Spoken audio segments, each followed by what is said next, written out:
Hi, I'm Angela, a watercolor artist, and I love painting florals. Today we are at the second video of our Valentine's Day series, and we are painting 3 floral paintings, especially roses. We've already covered a floral wreath in the form of a heart.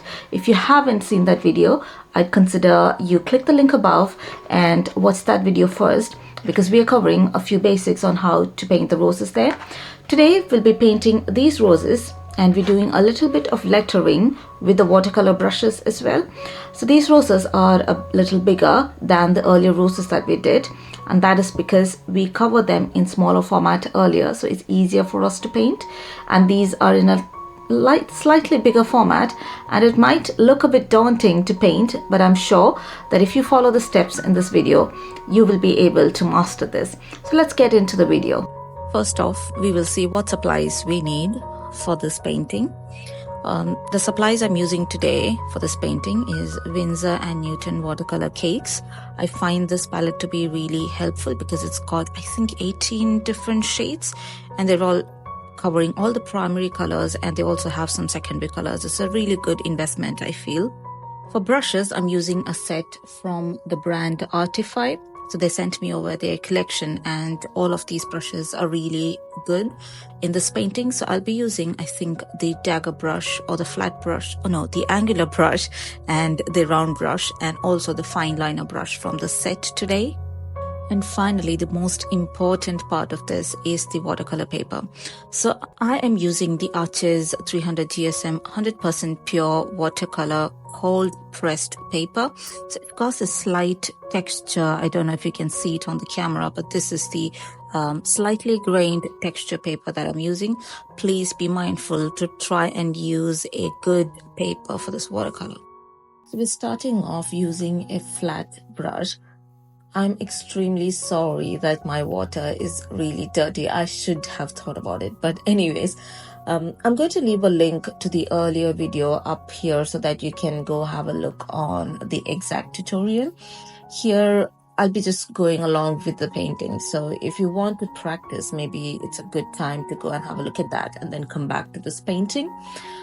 So as I said, starting off with flat brush, I'm taking a really light shade, very diluted shade, and then adding in a circle, and then also adding in curves at the edges. That's going to be our final petals. And with a flat brush, the advantage is you can use the flat edge or the sharp edge. So I'm using the sharp edge and then adding in a little bit of pigment, adding in details now. Don't worry about these details because when it dries, it's not going to be as visible as we think it's going to be. So just adding in some details in here, going on doing the same for the next flower. So before I started painting, I've already decided how my flowers are going to be laid out. So I decided that there's going to be 3 roses, one of them to the corner, and then the others flanking the other 2 adjacent edges. And I'll have leaves coming out from between the flowers and then across the flowers. We'll see that when we come in. But, have a fair idea of how you're going to place your elements before you start the painting, all right? So I'm done with 3 flowers. This is how I have imagined it to be placed. And as I said, the leaves are going to emerge from backside and from in between the flowers. For the leaves, again, how we did for the roses, we are going to have a really light wash of parrot green. This is the first layer, and we're going to build upon this layer. So I'm adding in all the leaves wherever I think I should need it. So my usual placement is between the flowers and then few at the edges. And now as it is still wet, like how we did for the flower, I'm going to add in a little bit of shade at the edges so that it diffuses on its own. Don't worry about it too much because some papers, they dry off faster and some papers do not. So my paper, because I practice on the same paper, I'm aware how faster it dries off. So I'm just adding in the colors right away after I finish all the leaves. For some paper, it might dry off faster, so you need to add in the colors after adding maybe 3 leaves and then add in the colors to diffuse and then go in for the next leaves and so forth. So now my flower is partially dried. It's not as wet as it was earlier. So I'm going to add in the next layer. And for that, I haven't mixed any shade. I'm using the same shade, but with a little bit more pigment. And as you can see, the strokes that I have done, this is particularly interesting. Okay, so if you imagine the flower, the innermost area, you can see a little bit of the petals opened, and then you've got like a cluster of petals. So that's what I try to depict here. So for the innermost area, I'm using the flat side of the brush. So the darker shades are a bit more wider. And then as I come outside, I'm going to use the sharp edge of the brush so that, you know, I depict the closely placed petals. I don't know if you're able to understand what I'm trying to explain, but as you'll see towards the end and we add in more details and layers, it'll become more visible. So I'm letting the flower dry for now, and the leaves as well to dry. The entire surface is really wet. I cannot work on it. So I'm going to go and add in the branches. And we've done the practice for the branches in the earlier video, so maybe worth having a look at that. I have mixed a different shade because I don't want it to look exactly like the leaves. I've added in a bit of brown, and then using a round brush which has a really sharp tip, I'm adding in the branches. So look at the branches. I'm wiggling the brush a little bit and then pressing it at some places and lifting it at some places to give all those definition and a real life look to the branches. So maybe something to practice before you start off on the painting. I've done several practice sessions where I've done the flower really pretty and nice, and then I end up adding branches and they look really odd to all together. So maybe worth giving it a try someplace else before you try in the final painting. So I can see now that the flower is dry and the leaves are dry, so I'm going to go and add in the next layer of the leaves. So for that, I have added a little bit of a darker shade, but still mixing with my base shade, which was the parrot green, and then adding in a bit of detail. So this is where the surface is dry and I'm adding wet colors. Okay, so that's a wet on dry technique.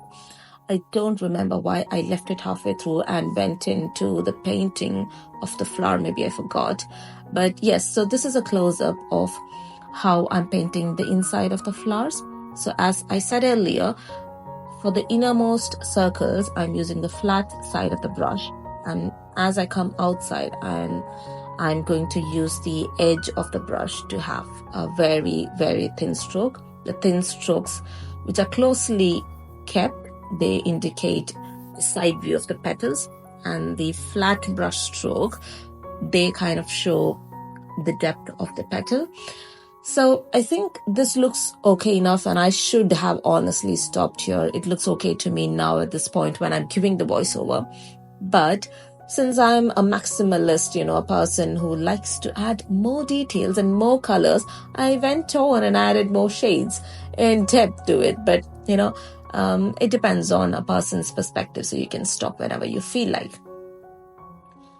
For me, I wanted to get in and add more depth, so I have mixed in the red with a bit of pink and a bit of black, and now I've got a deep shade.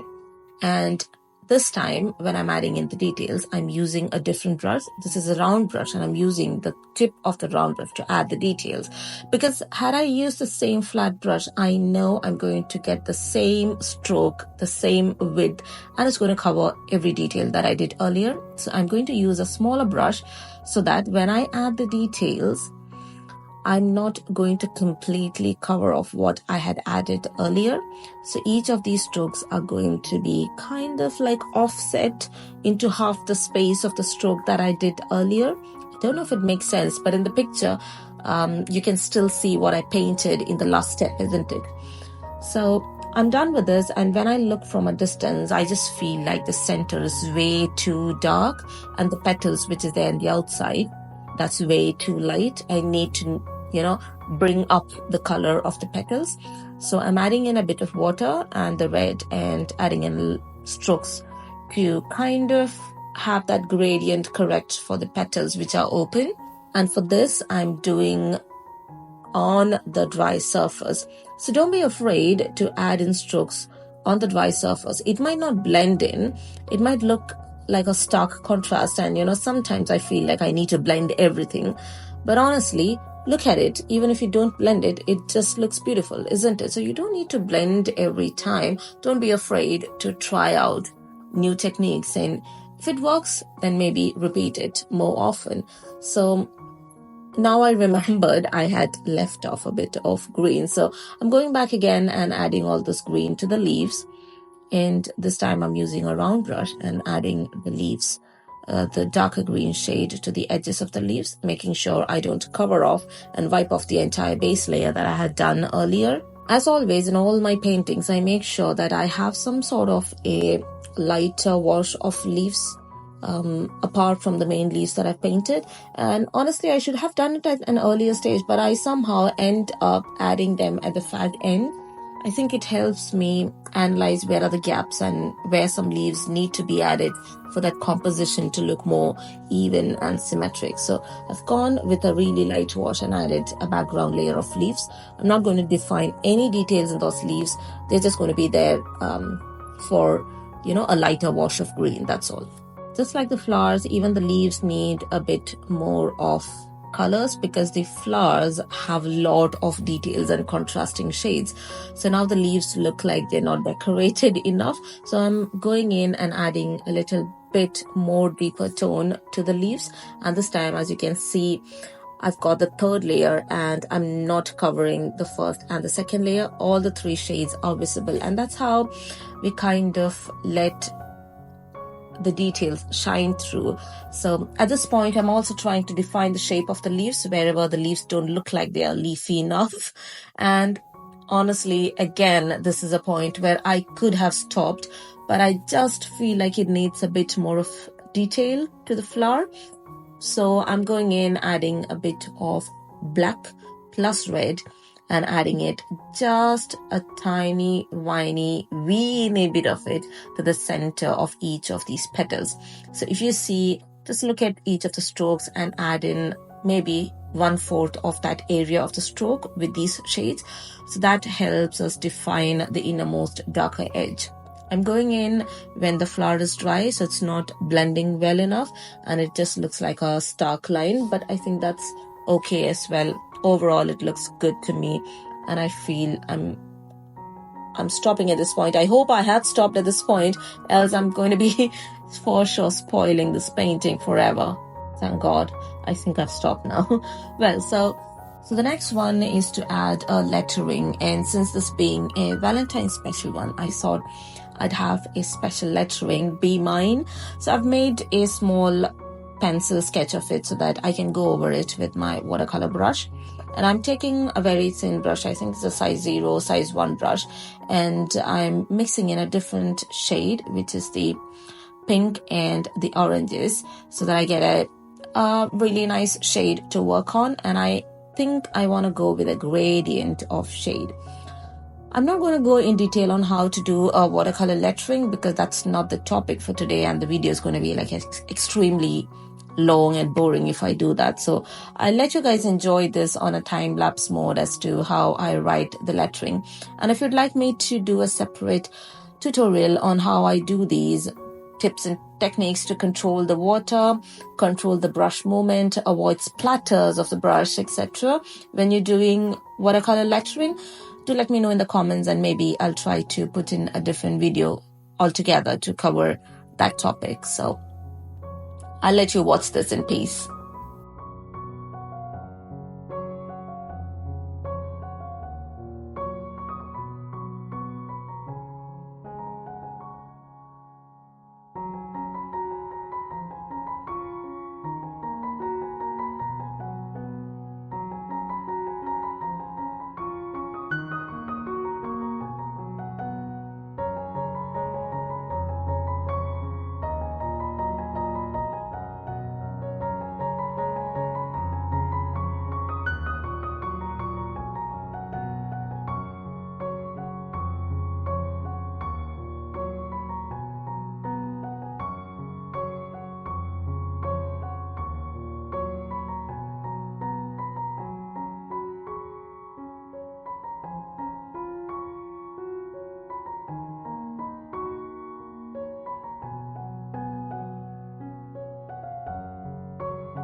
So that's the final look of the watercolor painting. I hope you liked it. There are several techniques that I used, and I hope you really got hold of what I was trying to explain.